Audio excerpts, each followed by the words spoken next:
Good morning student आज हम एस्कर्टेज system में डिस्कस करेंगे हीमोडायलिसिस के बारे में एंड किडनी ट्रांसप्लांटेशन को देखेंगे। लास्ट में हम यूरिया साइकिल या ऑर्निथिन साइकिल के बारे में डिस्कस करेंगे। अगर हीमोडायलिसिस की बात करें तो हीमोडायलिसिस का मतलब क्या होता है कि डायलाइजर इन द सेंस जो डायलाइजिंग यूनिट है या डायलाइजर मशीन है जिसके थ्रू हम करते क्या है, ब्लड से नाइट्रोजनस वेस्ट को क्या करते हैं, एलिमिनेट करते हैं। ठीक है, जब किडनी प्रॉपर फंक्शन नहीं करता, किडनी प्रॉपर फिल्ट्रेशन रीअब्जॉर्प्शन नहीं कर पाता, तो उस समय हमें क्या है, डायलाइजर मशीन की जरूरत पड़ती है। और इस प्रोसेस को हम क्या बोलते हैं, हीमोडायलिसिस। क्या बोलते हैं, हीमोडायलिसिस। तो इस प्रोसेस में हम करते क्या है, जो यूरिया को क्या करते हैं, हम रिमूव करते हैं पेशेंट में से। ठीक है, जो पेशेंट क्या होते हैं, किस डिजीज से, अरीमिया डिजीज से क्या होते हैं, uraemia disease in the sense blood में यूरिया का लेवल क्या होता है, ज्यादा होता है, या नाइट्रोजन वेस्ट का लेवल क्या होता है, ज्यादा होता है। अब डायलाइजिंग यूनिट में हम करते क्या है, या आर्टिफिशियल किडनी काम कैसे करता है। तो डायलाइजिंग यूनिट में क्या प्रिंट होता है, सेलोफेन मेम्ब्रेन। और सेलोफेन मेम्ब्रेन के थ्रू ही करते क्या है, या सेलोफेन ट्यूब के थ्रू ही क्या करते हैं, हम ब्लड से नाइट्रोजन वेस्ट को क्या करते हैं, एलिमिनेट करते हैं। ठीक है, और ये सेलोफेन जो मेम्ब्रेन है वो किसके सराउंडेड होता है, डायलाइजिंग फ्लूइड के। और जो डायलाइजिंग फ्लूइड है इसका कंपोजिशन किसका होता है, सेम आप बात करें प्लाज्मा के जैसे होता है। उसमें सिर्फ क्या होते हैं, नाइट्रोजन वेस्ट क्या होते हैं, नहीं होते। ठीक है, तो अगर हम बात करें आर्टिफिशियल किडनी की, तो आर्टिफिशियल किडनी में करते क्या है, हम सेलोफेन ट्यूब के थ्रू करते क्या है, ब्लड को क्या करते हैं, हम फिल्टर करते हैं, ब्लड से नाइट्रोजन वेस्ट को क्या करते हैं, एलिमिनेट किया जाता है। और ये सेलोफेन जो ट्यूब है वो किसके सराउंडेड होती है, डायलाइजिंग फ्लूइड के सराउंडेड होती है, जिसका कंपोजिशन क्या होता है, प्लाज्मा के जैसा ही होता है, बस उसमें क्या होते हैं, नाइट्रोजन वेस्ट क्या होते हैं, प्रेजेंट नहीं होते। प्रोसेस में हम करते क्या है, ब्लड को ड्रेन करते हैं, किसी ब्लड को जो लेते हैं वो किससे लेते हैं, कन्वीनियंट आर्टरी से। ठीक है, अब उसको पंप हम किस में करते हैं, डायलाइजिंग यूनिट में या डायलाइजर मशीन में। ठीक है, कब, जब उसको हम डायलाइजिंग मशीन में हम क्या करते हैं, जब इंटर कराते हैं तो उसमें हम क्या ऐड करते हैं, एंटीकोगुलेंट, जिसको हम क्या बोलते हैं, हिपेरिन। क्या बोलते हैं, हिपेरिन। हिपेरिन का यूज इसलिए करते हैं कि ब्लड क्लॉट ना हो, ब्लड जमे ना। ठीक है, आर्टरी से हमने क्या किया, डायलाइजर में क्या किया, ब्लड को क्या किया, इंटर कराया। ठीक है, अब उस समय हम यूज क्या करते हैं, हिपेरिन को क्या करते हैं, हम एंटीकोगुलेंट को यूज करते हैं। ठीक है, जो पूरा सेलोफेन मेम्ब्रेन है वो ट्यूब किसको अलाउ करती है, सिर्फ उन मॉलिक्यूल को ही पैसेज करती है जो उस कंसंट्रेटेड ग्रेडियंट के रिगार्डिंग। ओवरऑल बात करें, सिर्फ नाइट्रोजन वेस्ट को ही क्या करती है, वो उससे क्या करती है, पास करती है। तो जो नाइट्रोजन वेस्ट होते हैं वो किस में एब्सेंट होते हैं, डायलाइजिंग फ्लूइड में एब्सेंट होते हैं। ठीक है, तो ये जो सब्सटेंस होते हैं वो फ्रीली क्या होते हैं, मूव आउट होते हैं। ठीक है, जिसके बेसिस पे क्या होता है, ब्लड क्या होता है, क्लियर हो जाता है। ठीक है, और क्लियर ब्लड को वापस क्या करते हैं, हम वापस बॉडी को हम क्या करते हैं, पंप बैक करते हैं, किसके थ्रू, वेंस के थ्रू। वेंस के थ्रू क्या करते हैं, बॉडी में दोबारा इंटर कराते हैं। जब इंटर कराते हैं तो उस समय हम क्या यूज करते हैं, एंटी हिपेरिन को यूज करते हैं। क्या करते हैं, एंटी हिपेरिन को यूज करते हैं। तो ओवरऑल करते क्या है, डायलाइजर मशीन है, डायलाइजर मशीन में क्या है, सेलोफेन ट्यूब लगाया है। सेलोफेन ट्यूब किसके सराउंडेड है, डायलाइजिंग फ्लूइड के। डायलाइजिंग फ्लूइड में क्या है, डायलाइजिंग फ्लूइड में बिल्कुल प्लाज्मा के जैसा ही कंपोजिशन है, बस उसमें क्या है, नाइट्रोजन वेस्ट क्या है, प्रेजेंट नहीं है। अब हम करते क्या है, जिस पेशेंट में अनीमिया की डिजीज है, जिसके ब्लड में यूरिया कंटेंट बढ़ रहा है, यानी किडनी प्रॉपर फंक्शन नहीं कर रहा है, तो हम करते क्या है, आर्टरी से ब्लड को लेते हैं, डायलाइजर यूनिट में डालते हैं। सेलोफेन मेम्ब्रेन करता क्या है, उन्हीं मॉलिक्यूल को पास करता है जो उसके कंसंट्रेशन ग्रेडियंट के रिगार्डिंग हो। जैसे मेनली करता क्या है, वो नाइट्रोजन बेस को क्या करता है, उस मेम्ब्रेन से क्या करेगा, पास आउट करेगा, बाहर करेगा। बाकी जो सेलोफेन ट्यूब है उसमें क्या होगा, जो ब्लड क्या होगा, क्लियर हो गया। जब नाइट्रोजन वेस्ट बाहर चला गया तो ब्लड क्या हो गया, क्लियर हो गया। अब वो ब्लड क्या हो गया, वापस उस ब्लड को हम क्या करते हैं, बॉडी में पंप बैक करते हैं, किसके थ्रू, वेंस के थ्रू पंप बैक करते हैं। और जब पंप बैक करते हैं तो उसको हम क्या यूज करते हैं, एंटी हिपेरिन को क्या करते हैं, यूज करते हैं। थोड़ा बहुत यहाँ पे और भी याद रखेंगे, जब हम आर्टरी से ब्लड लेते हैं, ब्लड को पंप कराते हैं किसमें, डायलाइजिंग मशीन में, तो उस समय ब्लड का टेम्परेचर हम कितना करते हैं, 0 डिग्री करते हैं। ठीक है, फिर उसमें हिपेरिन भी डालते हैं। और जब फिल्ट्रेशन हो जाता है, मीन्स नाइट्रोजन बेस उस ब्लड से क्या होता है, बाहर चला जाता है सेलोफेन ट्यूब के थ्रू। फिर वापस जब ब्लड को हम क्या करते हैं, बॉडी में रीबैक करते हैं एंटी हिपेरिन डालने के बाद, तो उस समय बॉडी का उसका टेम्परेचर ब्लड का कितना वापस करते हैं, हम 37 डिग्री सेंटीग्रेड क्या करते हैं, टेम्परेचर करते हैं। यहाँ याद रखना है, जो डायलाइजिंग फ्लूइड है उसका कंपोजिशन बिल्कुल कैसा होता है, आपका प्लाज्मा के जैसे ही होता है। बस बात जो करें उसमें नाइट्रोजन वेस्ट क्या होते हैं, प्रेजेंट नहीं होते। तो ये क्या है आपका हीमोडायलिसिस। ठीक है, आज के टाइम ये तो ठीक है हीमोडायलिसिस, एक और भी डायलिसिस है जिसको हम क्या बोलते हैं, पेरिटोनियल डायलिसिस बोलते हैं। ठीक है, चलिए एक दूसरा डायलिसिस होता है जिसको हम क्या बोलते हैं, पेरिटोनियल डायलिसिस, या उसका पूरा पूरा कंबाइंड नेम क्या है, CAPD, मतलब कंटिन्यूअस एम्बुलेटरी पेरिटोनियल डायलिसिस। अब इसमें हम करते क्या है, पेरिटोनियल डायलिसिस में हम पेरिटोनियल मेम्ब्रेन को हम क्या करते हैं, यूज करते हैं। ठीक है, और पेरिटोनियल मेम्ब्रेन के थ्रू हम करते क्या है, ब्लड से नाइट्रोजनस वेस्ट को हम क्या करते हैं, एक्सक्रीट आउट करते हैं या फिल्ट्रेट करते हैं। ठीक है, तो यहाँ पे पेरिटोनियल जो मेम्ब्रेन है वो कैसा काम करता है, सेमी परमेबल मेम्ब्रेन के जैसे। पेरिटोनियल मेम्ब्रेन कैसा काम करता है, act as semi permeable membrane.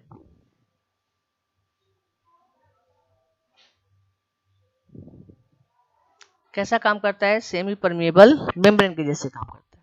हम करते क्या है, एक कैथर मतलब एक ट्यूब को क्या करता है, हम इंटर कराते हैं एब्डोमिनल कैविटी में। एक कैथर या आप बात करो एक ट्यूब को, ठीक है, हम किस में इंटर कराते हैं या इम्प्लांट किस में करते हैं, इन एब्डोमिनल कैविटी में। अब इस कैथर या ट्यूब मतलब आपने बोला कि जो एब्डोमिनल, बोल सकते हो एक ट्यूब को हम क्या करते हैं, इम्प्लांट कराते हैं एब्डोमिनल कैविटी में, और जो इससे हम क्या करते हैं, टाइम टू टाइम क्या करते हैं, डायलिसिस करते हैं। इन द सेंस आप बोलते हो कि हम नाइट्रोजन वेस्ट को क्या करते हैं, बॉडी से एलिमिनेट किया जाता है या ब्लड से क्या किया जाता है, एलिमिनेट किया जाता है। यहाँ पे कोई हॉस्पिटलाइज होने की रिक्वायरमेंट नहीं रहती और ये लेस एक्सपेंसिव है। मतलब कहने का मतलब क्या है कि जो पेरिटोनियल मेम्ब्रेन है वो कैसा काम करेगा, सेमी परमेबल मेम्ब्रेन के जैसे काम करेगा।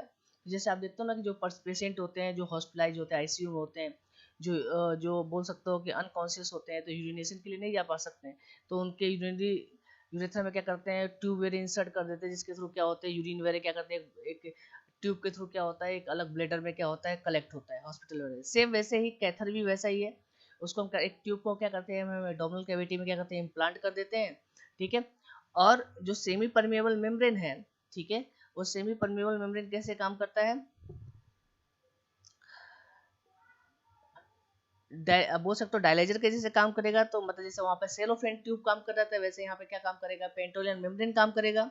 हम पेरिटोनियल मेम्ब्रेन के थ्रू करते क्या है, ब्लड से नाइट्रोजनस वेस्ट को क्या करते हैं, हम एलिमिनेट करते हैं।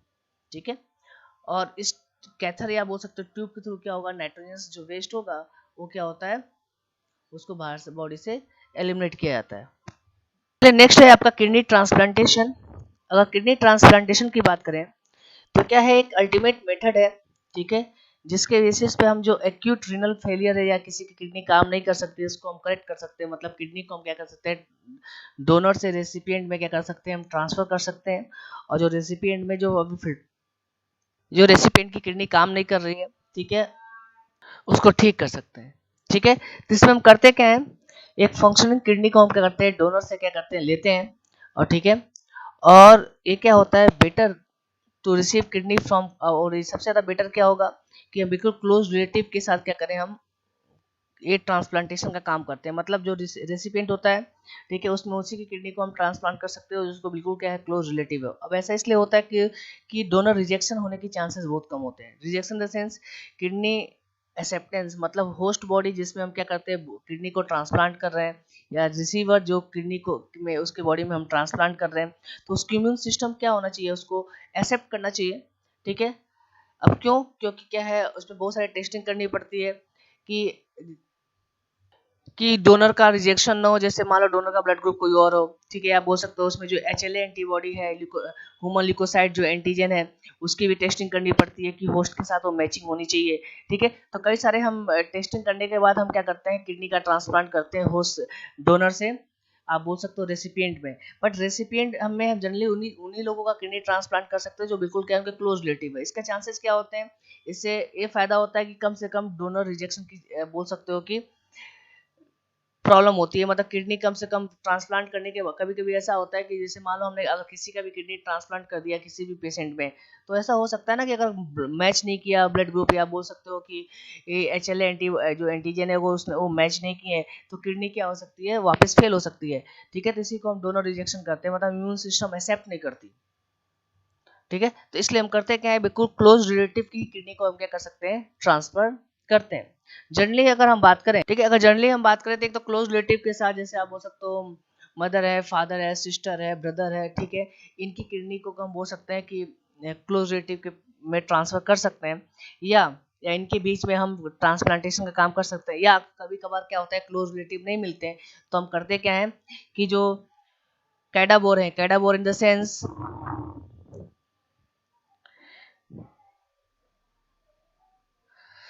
जो डेड बॉडी है,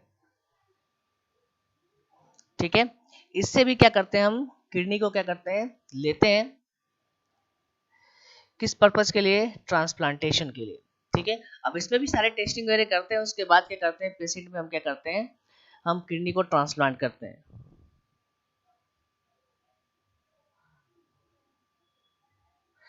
ठीक है। तो देखो दो टाइप्स के ट्रांसप्लांटेशन होते हैं। एक ट्रांसप्लांटेशन को हम क्या बोलते हैं, आइसोजेनरिक ग्राफ्ट, क्या बोलते हैं, आइसोजेनरिक, आइसोजेनरिक ग्राफ्ट। आइसोजेनरिक ग्राफ्ट का मतलब क्या हुआ कि जो हम किडनी का ट्रांसप्लांटेशन कर रहे हैं वो किसके बीच में कर रहे हैं, आइडेंटिकल ट्विंस के बीच में कर रहे हैं, ठीक है। जो kidney transplant transplant from an identical twins, ठीक है, जो आइडेंटिकल ट्विंस के बीच में हम किडनी आइडेंटिकल ट्विंस के बीच में जो हम किडनी का ट्रांसप्लांट करते हैं ना, वो 100% क्या होता है, सक्सेसफुल होता है। यहाँ पे डोनर रिजेक्शन देखने को नहीं मिलता, क्योंकि उनका बिल्कुल ब्लड ग्रुप की बात करो, चाहे उनकी जेनेटिक्स की बात करो, उनकी डीएनए की बात करो, सब क्या होते हैं 90 to 99% क्या होते हैं, मैच करते हैं, ठीक है। तो उनके दो, तो अगर ट्विंस के बीच में अगर किडनी ट्रांसप्लांटेशन की बात करें तो उसको हम क्या बोलते हैं, आइसोजेनरिक ग्राफ्ट बोलते हैं। ऐसा कि जो ट्रांसप्लांटेशन होता है वो क्या होता है, मैक्सिमम 100% क्या होता है, सक्सेसफुल ही होता है, ठीक है। और आइसोजेनरिक जो ग्राफ्ट है, ठीक है, तो हमेशा सक्सेसफुल होता है आइसोग्राफ्ट। दूसरा होता है एलोजेनरिक ग्राफ्ट, ठीक है, एलोजेनरिक ग्राफ्ट। अब एलोजेनरिक ग्राफ्ट में क्या होता है, इसमें जो किडनी का ट्रांसप्लांटेशन करते हैं वो किससे करते हैं, फ्रॉम ए सिबलिंग, या आप बोल सकते हो क्लोज रिलेटिव, ठीक है। इसमें जो किडनी का ट्रांसप्लांटेशन करते हैं, kidney transplant from A sibling, या आप बोल सकते हो क्लोज रिलेटिव,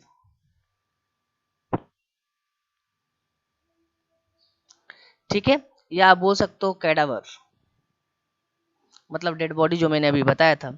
इनसे क्या करते हैं, हम किडनी को ट्रांसप्लांट करते हैं, ठीक है। बट जनरली तो क्या होता है, सक्सेसफुल तो होता है, क्योंकि हम करते क्या है कि सारी चीजें टेस्टिंग करने के बाद ही क्या करते हैं, ट्रांसप्लांट करते हैं, ठीक है। लेकिन कभी कभार क्या होता है कि जैसे जो पेशेंट है उनमें क्या होता है कि अगर किडनी प्रॉपर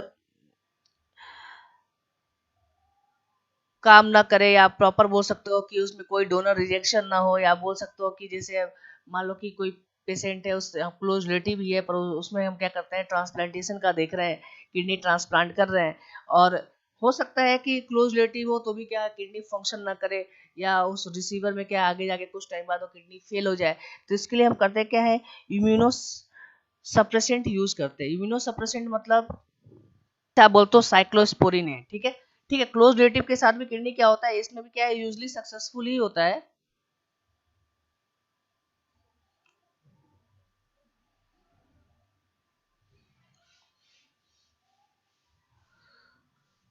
यूजली तो क्या होता है, सक्सेसफुल होता है। बट कभी कभी मान लो डोनर रिजेक्शन देखने को मिले, या उस जो रेसिपिएंट है जिसमें हम किडनी को क्या करते हैं, ट्रांसप्लांट कर रहे हैं, अगर इम्यून सिस्टम क्या है उसका प्रॉपर उसको क्या करें, एक्सेप्ट करें किडनी के लिए, इसलिए हम करते क्या है, इसमें हम इम्यूनो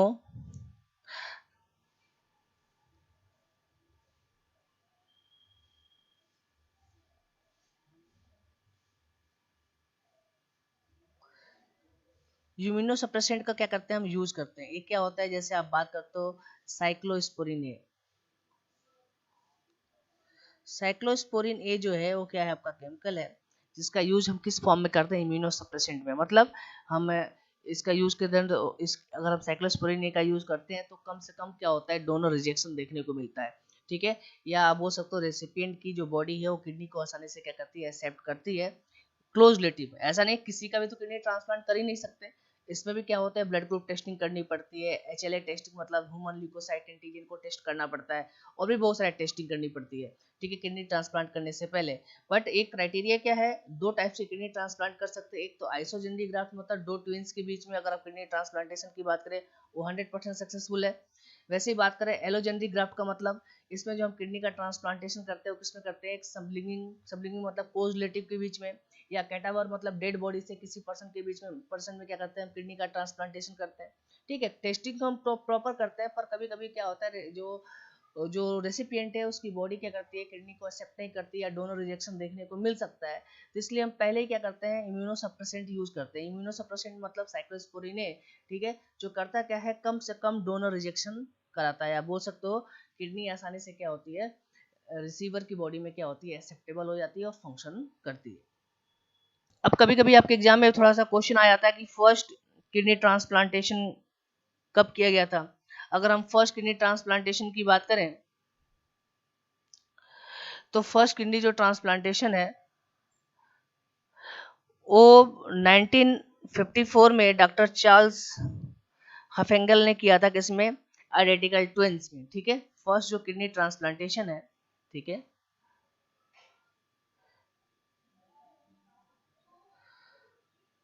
फर्स्ट किडनी ट्रांसप्लांटेशन किसने कब हुआ था, 1954 में किसने किया था, चार्ल्स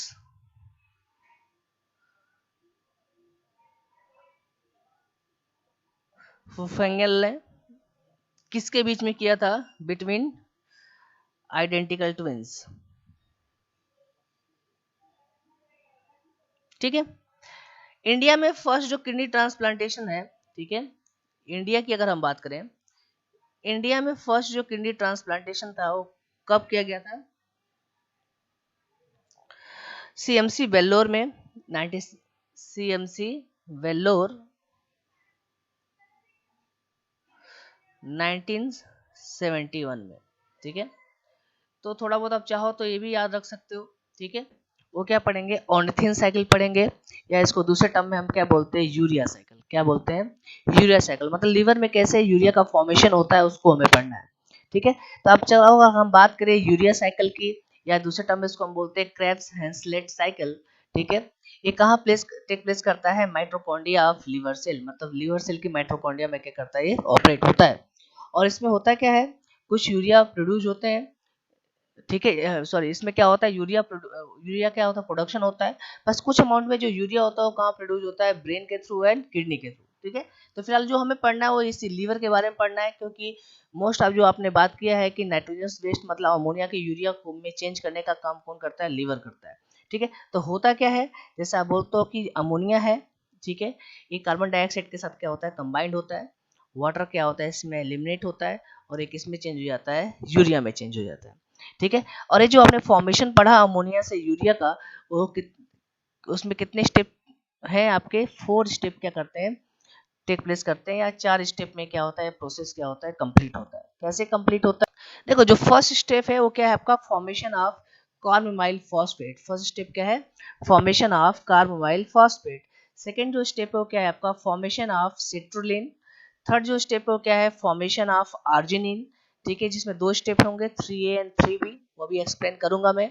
फोर्थ जो स्टेप है वो क्या है आपका, formation of ornithine and urea. ठीक है, यानी ऑर्निथिन क्या हुआ आपका, लास्ट प्रोडक्ट भी है, ठीक है, उसका बाई प्रोडक्ट क्या है, यूरिया। जो यूरिया तो चलो बाहर जाके किडनी के थ्रू क्या एलिमिनेट किया जाता है, पर ऑर्निथिन करता क्या है, वापस क्या करता है, इस साइकिल को दोबारा रेगुलेट करता है। फिलहाल अभी बताया जाएगा। तो 4 स्टेप है, formation of carbamoyl phosphate, formation of citrulline, formation of arginine. ठीक है, इसमें 2 स्टेप पढ़ेंगे हम, 3A 3B, अभी आपको बताऊंगा मैं। इसमें क्या है, formation of ornithine and urea. चलिए देखते हैं कि करके स्टेप। देखो सबसे पहले क्या होगा कि जो अमोनिया है वो कार्बन डाइऑक्साइड से बाइंड करेगा। ठीक है, इसमें जो एंजाइम यूज होगा वो क्या होगा, कार्बोमाइल फॉस्फेट सिंथेज। इस प्रोसेस में क्या होगा, 2 ATP यूज होगा। 2 ATP किसमें चेंज होगा, 2 ATP में। ठीक है, और 2 ATP यूज होगा तो बनेगा क्या आपका, कार्बोमाइल फॉस्फेट बनेगा। क्या बनेगा, कार्बोमाइल फॉस्फेट। ठीक है, तो सबसे पहला क्या हो गया, अमोनिया से क्या चेंज होना, कार्बोमाइल फॉस्फेट का बनना। अब देखो यहाँ पे क्या होगा, ऑर्निथिन के प्रेजेंस में, ठीक है, कार्बोमाइल फॉस्फेट किसमें चेंज होता है? सिट्रुलिन में। किसमें चेंज होता है? सिट्रुलिन। मतलब क्या बताया? ऑर्निथिन के प्रेजेंस में कार्बोमाइल फॉस्फेट किसमें चेंज होगा? सिट्रुलिन में। इसमें जो एंजाइम होगा वो क्या होगा? ऑर्निथिन कार्बोमाइल एसिटाइलेज या ट्रांस एसिटाइलेज, ठीक है, ऑर्निथिन कार्बोमाइलेज एसिटाइलेज, ये सेकेंड स्टेज है, ठीक है, एंजाइम है। अब सिट्रुलिन बन गया, तो सिट्रुलिन किस में चेंज होगा? आर्जिनो सक्सिनिक एसिड में, ठीक है। अब आर्जिनो जो सक्सिनिक एसिड है, ठीक है, वो भी स्टेबल नहीं है, ठीक है। तो सिट्रुलिन आर्जिनो सक्सिनिक एसिड में कब चेंज होगा? जब उसके साथ क्या ऐड होगा? एस्पार्टिक एसिड, मतलब, ठीक है, एस्पार्टिक एसिड क्या होगा? इंटर करेगा यहाँ पे, वापस एक एटीपी किस में चेंज होगा? एक एएमपी मतलब एडेनोसाइन मोनोफॉस्फेट में, और किस में चेंज हो जाएगा? ये आर्जिनो सक्सिनिक एसिड में। आर्जिनो सक्सिनिक एसिड बन गया तो वापस से किस में चेंज हो जाएगा? आर्जिनिन में, ठीक है। तो इसलिए लिखा था 2 स्टेप, मतलब मेन प्रोडक्ट क्या बनाना है? सिट्रुलिन से आर्जिनिन बनाना है, ठीक है। बट सिट्रुलिन से आर्जिनिन क्या है? 2 स्टेप, बीच में एक इंटरमीडिएट स्टेप आएगा जिसको हम क्या बोलेंगे? आर्जिनो सक्सिनिक एसिड। तो पहला स्टेप में क्या हुआ? सिट्रुलिन किस में चेंज हुआ? आर्जिनो सक्सिनिक एसिड में। पर किसके प्रेजेंस में चेंज हुआ? एस्पार्टिक एसिड इससे कंबाइंड हुआ, एक एटीपी क्या हुआ यहाँ पे यूज होता है, और वो किस में चेंज हो जाता है? आर्जिनो सक्सिनिक एसिड में। देन आर्जिनो सक्सिनिक एसिड किस में चेंज होता है? आर्जिनिन में, ठीक है। यहाँ पे जो एंजाइम होगा वो क्या होगा आपका? आर्जिनो सक्सिनेज है, ठीक है। देन आर्जिनो सक्सिनिक एसिड किस में टूटेगा? एक आर्जिनिन में टूटेगा और दूसरा किस में टूटेगा? फ्यूमेरिक एसिड में। किस में टूटेगा? फ्यूमेरिक एसिड में। फ्यूमेरिक एसिड का रोल आगे है, इस साइकिल में इसका यूज नहीं पढ़ना है, फिलहाल अब याद रखना है। आर्जिनो सक्सिनिक एसिड किस में टूटेगा? आर्जिनिन प्लस फ्यूमेरिक एसिड में। आर्जिनिन फर्दर इस प्रोसेस में प्रोसीड करेगा। आर्जिनिन किस में चेंज होगा? ऑर्निथिन में। आर्जिनिन किस में चेंज होगा? ऑर्निथिन में। यहाँ पे जो एंजाइम है वो क्या होगा? आर्जिनेज होगा, ठीक है। यहाँ पे क्या होगा? एक वाटर इंटर मॉलिक्यूल इंटर करेगा और वो किस में चेंज हो जाएगा? यूरिया में। किस में चेंज हो जाएगा? यूरिया में, ठीक है। अब ये जो ऑर्निथिन बना वो वापस क्या करेगा? दूसरे कार्बोमाइल फॉस्फेट के साथ क्या करेगा? कंबाइन करेगा और इस साइकिल को वापस क्या करेगा? रेगुलेट करेगा। दोबारा बता देता हूँ, 4 स्टेप है। फर्स्ट स्टेप में क्या हुआ? अमोनिया कार्बन डाइऑक्साइड बाइंड किया, कार्बोमाइल फॉस्फेट सिंथेज एंजाइम के प्रेजेंस में 2 एटीपी यूज हुआ, किसमें चेंज हो गया? कार्बोमाइल फॉस्फेट में। कार्बोमाइल फॉस्फेट ऑर्निथिन के प्रेजेंस में किसमें चेंज हुआ? सिट्रुलिन में। यहाँ पे जो एंजाइम है वो क्या है आपका? ऑर्निथिन कार्बोमाइल ट्रांसएस्टाइलेज, ठीक है। सिट्रुलिन को चेंज किस में होना है? आर्जिनिन प्लस फ्यूमेरिक एसिड में। बस सिट्रुलिन डायरेक्टली नहीं चेंज होता, बीच में 2 स्टेप आएंगे। सिट्रुलिन किस में पहले कन्वर्ट होगा? आर्जिनो सक्सिनिक एसिड में, ये पहला स्टेप है। यहाँ पे एक एटीपी यूज होगा और एक एस्पार्टिक एसिड क्या होगा? कंबाइंड होगा सिट्रुलिन के साथ, और वो किस में चेंज हो जाएगा? आर्जिनो सक्सिनिक एसिड में। आर्जिनो सक्सिनिक एसिड किस में चेंज होगा? आर्जिनिन प्लस फ्यूमेरिक एसिड में। यहाँ पे क्या होगा? आर्जिनो सक्सिनेज एंजाइम यूज होगा, ठीक है। ये 2 स्टेप है, 3A एंड 3B। आर्जिनिन आगे जाके क्या करेगा? फर्दर इस साइकिल में प्रोसीड आउट करेगा, एंड आर्जिनिन किस में चेंज होगा? ऑर्निथिन में। और यहाँ पे जो एंजाइम होगा वो क्या होगा? आर्जिनेज। यहाँ पे एक वाटर मॉलिक्यूल इंटर करेगा और वो हमें क्या मिलेगा? जैसे आर्जिनिन किस में चेंज होगा? ऑर्निथिन में, तो हमें बाई प्रोडक्ट जो मिलेगा वो क्या मिलेगा? यूरिया। अभी जो यूरिया है इसका तो काम पता ही आ गया आपको, ये किडनी इसका आगे जाके एलिमिनेशन का काम करेगा। बट ये जो ऑर्निथिन है, ये ऑर्निथिन वापस क्या काम कर रहा है? दूसरा कार्बोमाइल फॉस्फेट जो होगा, ठीक है, लीवर में तो काम चलता ही रहेगा, जो दूसरा कार्बोमाइल फॉस्फेट बनेगा उसके साथ ये ऑर्निथिन क्या करेगा? कंबाइन करेगा, और यही क्या काम करेगा? वापस क्या करेगा? यूरिया को क्या करेगा? बाई बाई प्रोडक्ट की फॉर्म में क्या करेगा? रिलीज करेगा, ठीक है। तो यहाँ पर रेगुलेट कौन कर रहा है इस साइकिल को? ये ऑर्निथिन ही रेगुलेट कर रहा है, ठीक है। यानी ऑर्निथिन के प्रेजेंस में ही हो रहा है ना कार्बोमाइल फॉस्फेट, आगे जाके किस में चेंज हो रहा है? यूरिया में चेंज हो रहा है, ठीक है। तो ऑर्निथिन ही क्या करता है? इस साइकिल को रेगुलेट करता है, इसलिए इसको हम क्या बोलते हैं? ऑर्निथिन साइकिल बोलते हैं। क्या बोलते हैं? ऑर्निथिन साइकिल, या इसको हम क्या बोलते हैं? Urea cycle. क्या बोलते हैं? यूरिया साइकिल, ठीक है। तो ये था आपका यूरिया साइकिल, आप इसको याद रखेंगे, आपके एग्जाम में इससे भी कभी कभार क्वेश्चन आते हैं, ठीक है। तो पूछा जाता है कि जो यूरिया साइकिल का जो मेन हम बोल सकते हैं जो रेगुलेटरी प्रोडक्ट कौन है, तो कौन है आपका? ऑर्निथिन। ऑर्निथिन ही क्या करता है? पूरे साइकिल को रेगुलेट करता है, ठीक है। यूरिया जो बनता है उसको किडनी के थ्रू क्या किया जाता है? एलिमिनेट किया जाता है।